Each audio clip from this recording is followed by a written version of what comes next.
یہ دونوں اپنی سٹیٹمنٹ میں جو ہے وہ بتا چکے ہیں کہ 22 نومبر کو پرائم منسٹر آفس میں ایک میٹنگ ہوئی،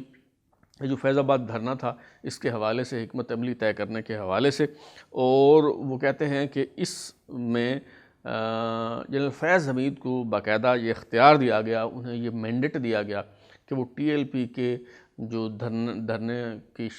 شرکاء ہیں یا قیادت ہے ان کے ساتھ جو ہے وہ مذاکرات کریں گے اور ان سے معاملات جو ہے وہ طے کریں گے، اور یہ جو معاہدہ ہوا یہ حکومت کے ایما پر ہوا اور حکومت کی نمائندگی کرتے ہوئے جنرل فیض حمید نے یہ وعدہ کیا، یعنی اس کی آنرشپ جو ہے وہ جو سویلین گورنمنٹ تھی اس وقت کی وہ لے چکی ہے۔ تو اب اس بنیاد پہ جنرل فیض حمید کے خلاف کوئی کارروائی بنتی ہے یا نہیں بنتی، یہ کمیشن ہی جو ہے وہ طے کرے گا، لیکن اس وقت جو پوزیشن ہے وہ یہ ہے۔ ہاں البتہ اس وقت جو واحد پریشانی ہے سابق D G S I general Faiz Hameed کے لیے وہ سابق چیئرمین پیمرا ابصار عالم کا بیان ہے، کیونکہ ابصار عالم صاحب جیسے کہ میں نے بتایا کہ انہوں نے نہ صرف وہ بیان حلفی جو سپریم کورٹ میں دیا تھا وہ انہوں نے اپنی بات دہرائی، بلکہ انہوں نے ناقابل تردید شواہد بھی اس کمیشن کے سامنے جو ہے وہ پیش کیے اور بتایا کہ جی کس طرح سے اس وقت کہ جو D G I S I جو ہیں جنرل فیض حمید وہ پیمرا کے معاملات میں جو ہے وہ مداخلت کر رہے تھے، تو وہ اس کی کیا صفائی دیں گے؟ ظاہر ہے کہ کس کے کہنے پہ وہ پیمرا کے معاملات میں مداخلت کر رہے تھے اور کس کے کہنے پہ یہ کر رہے تھے، کیوں پیمرا پہ دباؤ ڈال رہے تھے کہ جی فلاں چینل کو کھلا رہنے دیں، کیوں وہ یہ چاہ رہے تھے کہ انتشار پھیلے، کیوس پھیلے اور صورتحال جو ہے وہ خراب ہو۔ تو یہ ان کے لیے جو ہے وہ میں سمجھتا ہوں کہ ایک مشکل ہو سکتی ہے۔ لیکن یہ جو فیض آباد دھرنا کیس ہے، یہ انکوائری کمیشن ہے، اس کی بنسبت میرے خیال میں جنرل فیض حمید کے لیے جو زیادہ بڑی مشکل ہے جس سے ان کا نکلنا اور بچ نکلنا جو ہے وہ مشکل دکھائی دے رہا ہے، وہ جسٹس شوکت عزیز صدیقی کیس ہے، کیونکہ اس میں تو چلیں آنرشپ لے لی شاہد خاقان عباسی صاحب نے، احسن اقبال صاحب نے، اور یہ کہہ دیا کہ جی ہم نے کہا تھا جنرل فیض حمید کو کہ جی ان سے مذاکرات کرے اور ان سے بات جو ہے وہ طے کرے، لیکن وہ ایک ہائی کورٹ کے سرونگ جج کے گھر جاتے ہیں، اس پہ دباؤ ڈالتے ہیں، اس سے کہتے ہیں کہ اس معاملے میں کیا فیصلہ جو ہے وہ کرنا ہے، فیصلوں پہ اثر انداز ہونے کی جو ہے وہ کوشش کرتے ہیں، اپنی مرضی کے بینچ بنوانے کی جو ہے وہ کوشش کرتے ہیں۔ تو اس کی وہ کیا جسٹیفیکیشن دیں گے؟ کیونکہ ان لافل کمانڈ جو ہے وہ چاہے آپ کو حکام بالا کی طرف سے بھی دی جائے تو وہ غیر قانونی حکم بجا لانے کے آپ پابند نہیں ہوتے، اور اس کی کوئی یہ جسٹیفیکیشن نہیں دی جا سکتی کہ میرے جو بھی مجاز اتھارٹی تھی اس نے مجھے یہ کہا اور میں یہ کرنے پہ جو ہے وہ مجبور ہوا۔ تو یہاں تو چلے آنرشپ وہ لے لیں گے کہ جی پرائم منسٹر جو ہے وہ مجاز اتھارٹی تھی اور انہوں نے مجھے کہا تو میں نے جو ہے وہ مذاکرات کیے ٹی ایل پی والوں کے ساتھ، لیکن ایک سرونگ جج کے گھر جانا اور یہ سارے معاملات، اس کی میرے خیال میں کوئی جسٹیفیکیشن دینا، اس کی کوئی وضاحت پیش کرنا جو ہے وہ بڑی مشکل ہو جائے گی سابق D G S I general Faiz Hameed کے لیے، اور اس کیس میں جو ہے وہ میرے خیال میں ان کا بچ نکلنا بہت مشکل دکھائی دے رہا ہے۔ ایک اور بات یہ ہے کہ آپ سب بہت اچھی طرح سے جانتے ہیں کہ میں سابق D G S I general Faiz Hameed کا ناقد رہا ہوں، اب بھی ان پہ تنقید کرتا ہوں، اور وہ تنقید ان کی ذات پہ نہیں ہے، ان کی شخصیت پہ نہیں ہے، کوئی ذاتی مخاصمت کا معاملہ نہیں ہے، وہ انہوں نے اپنے دائرہ کار سے ہٹ کے اپنے مینڈیٹ سے انحراف کرتے ہوئے آئین کے منافی انہوں نے جو سیاسی معاملات میں جو ہے وہ مداخلت کی، اور جس طرح سے پولیٹیکل انجینئرنگ کی، جس طرح سے میڈیا کا گلا گھونڈنے کی کوشش کی، اس بنیاد پہ میں ان پہ جو ہے وہ تنقید کرتا ہوں، اور میں ان کے دور میں جو ہے وہ ظاہر ہے کہ زیر عتاب بھی رہا ہوں۔ لیکن ایک بات کا کریڈٹ میں سمجھتا ہوں کہ سابق D G S I general Faiz Hameed کو دینا چاہیے، اور وہ یہ ہے کہ وہ ہلکے ثابت نہیں ہوئے، ابھی تک کم از کم انہوں نے یہ ثابت کیا ہے کہ وہ کوئی ہلکے انسان جو ہیں وہ نہیں ہے۔ وہ کس بنیاد پہ؟ وہ اس بنیاد پہ کہ آپ دیکھیں کہ میڈیا میں کیا کیا ان کے حوالے سے نہیں کہا جاتا، کس کس طرح کی جو باتیں ہوتی ہیں، کیا کیا جو ہے وہ الزامات لگتے ہیں، لیکن ابھی تک انہوں نے کسی قسم کی کوئی لب کشائی اس پہ نہیں کی، نہ کسی بات کی تصدیق کی، نہ تردید کی، نہ اپنی صفائی میں انہوں نے کچھ کہا، نہ آف دا ریکارڈ نہ آن دا ریکارڈ انہوں نے کوئی بھی بات جو ہے وہ نہیں کی۔ حالانکہ ان کے برعکس جو سابق army chief general Qamar Javed Bajwa کا معاملہ ہے وہ بالکل مختلف ہے۔ ریٹائرمنٹ کے بعد آپ نے دیکھا ہوگا کہ وہ کتنے ہی انٹرویوز دے چکے ہیں، وہ صحافیوں کو بلاتے ہیں، بتاتے ہیں کہ یہ ایسے نہیں تھا، ویسے نہیں تھا، وہ اپنے آپ کو ٹھیک ثابت کرنے کی جو ہے وہ کوشش کرتے ہیں۔ وہ انٹرویو جب وہ صحافی جا کے اپنے کالم میں یا ولاگ میں کہیں وہ ذکر کر دیتا ہے اور پھر اس پہ دباؤ آتا ہے، تو پھر یا تو وہ اس سے مکر جاتے ہیں کہ میں نے کوئی انٹرویو دیا ہی نہیں ہے، یا پھر وہ اس کی وضاحت کرنے کے لیے وہ ایک اور انٹرویو دیتے ہیں۔ تو انہیں یہ بولنے کی جو ہے وہ جو بیماری ہے وہ کم از کم میں سمجھتا ہوں کہ جنرل فیض حمید جو ہیں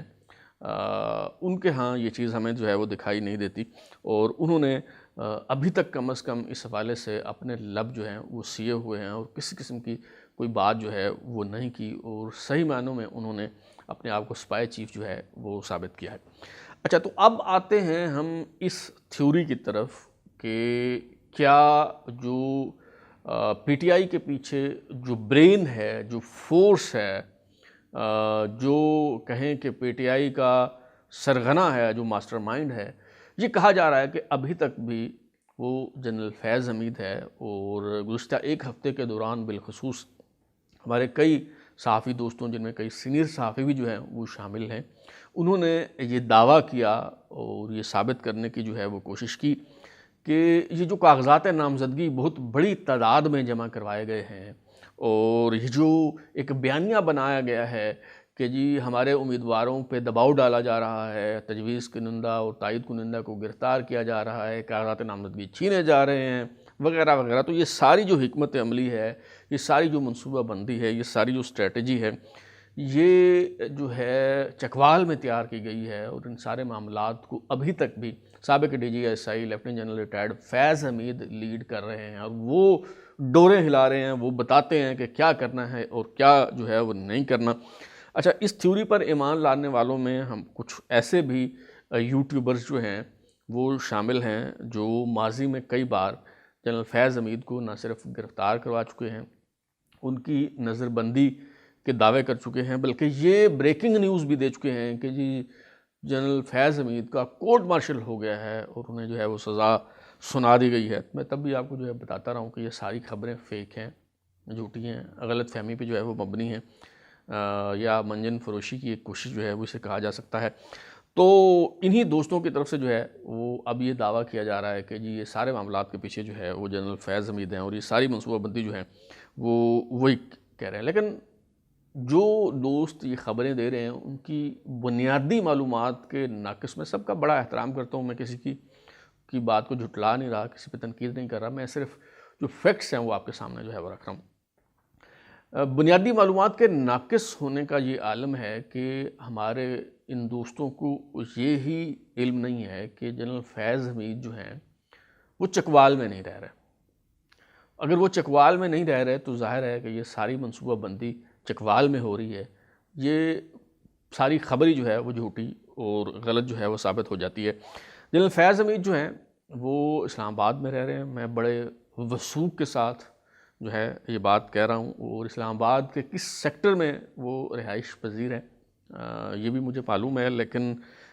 یہ انفارمیشن اس لیے میں ڈسکلوز نہیں کروں گا کہ یہ ذاتی زندگی، کسی کی بھی ذاتی زندگی میں مخل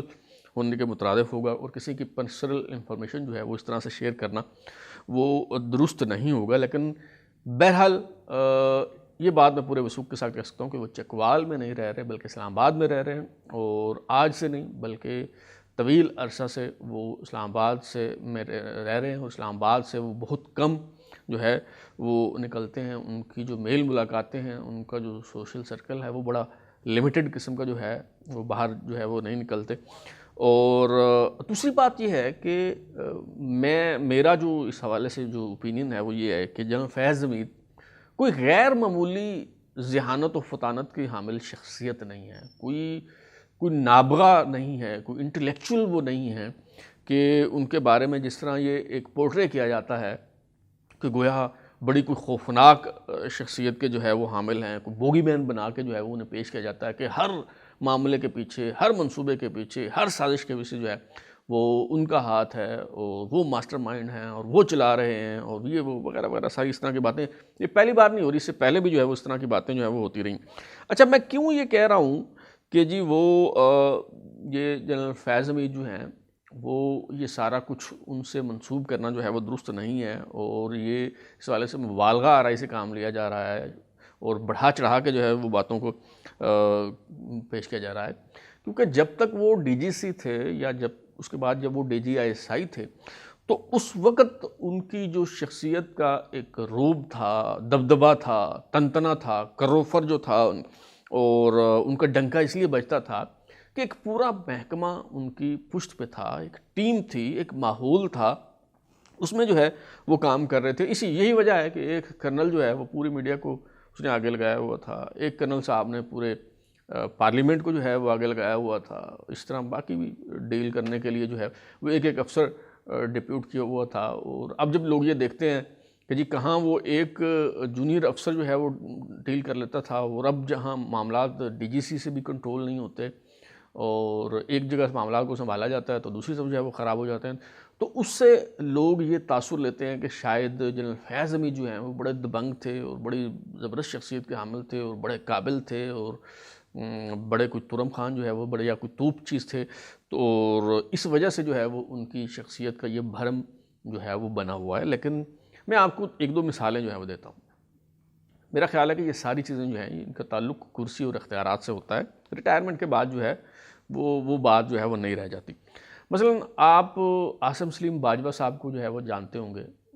جنہوں نے راحیل شریف صاحب کی بڑی زبردست ان کی جو ہے وہ کمپین کی، اور شکریہ راحیل شریف کی کمپین کے پیچھے ان کا جو ہے وہ ہاتھ تھا، اور بڑا عرصہ جو ہے وہ افواج پاکستان کے محکمہ تعلقات عامہ کے سربراہ رہے. جب وہ DGI SPR تھے لیفٹیننٹ جنرل عاصم سلیم باجوہ،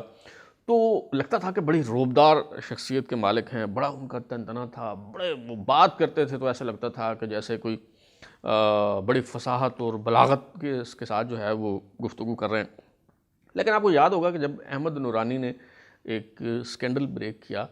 عاصم سلیم باجوہ کے اثاثجات کے حوالے سے، اور اس پہ انہیں وضاحت دینا پڑی اور وہ میڈیا کے سامنے آئے، تو سارا بھرم چکنا چور ہو گیا. ایک لمحے کے لیے تو یقین نہیں آتا تھا کہ کیا یہ وہی جنرل عاصم سلیم باجوہ ہیں جو ISPR میں بڑے دھڑلے سے جو ہے وہ بات کیا کرتے تھے، اور اب الفاظ ان کا ساتھ نہیں دے رہے، زبان ان کا ساتھ نہیں دے رہی، ان سے بات جو ہے وہ نہیں ہو پا رہی. ایک اور مثال جو ہے وہ آپ کو دیتا ہوں. اس طرح کی بے شمار مثالیں جو ہیں وہ دی جا سکتی ہیں. لیفٹیننٹ جنرل بلال اکبر جو ہیں وہ آپ کو پتہ ہے کور کمانڈر کراچی بھی رہے، اور پھر چیف آف جنرل اسٹاف بھی جو ہے وہ رہے. CGS کے طور پہ وہ ریٹائر ہوئے. ریٹائرمنٹ کے بعد سعودی عرب میں انہیں پاکستانی سفیر کے طور پہ تعینات کیا گیا. جب وہ وہاں پاکستانی سفیر کے طور پہ تعینات تھے تو حج انتظامات کے حوالے سے انہوں نے ایک انٹرویو دیا، اور اس انٹرویو کی ویڈیو بہت وائرل ہوئی تھی. یہ ابھی بھی آپ جو ہے وہ ان کی ویڈیو دیکھ رہے ہوں گے، ذرا ملاحظہ کیجیے. My name is Ambassador Bilal Akbar from Pakistan.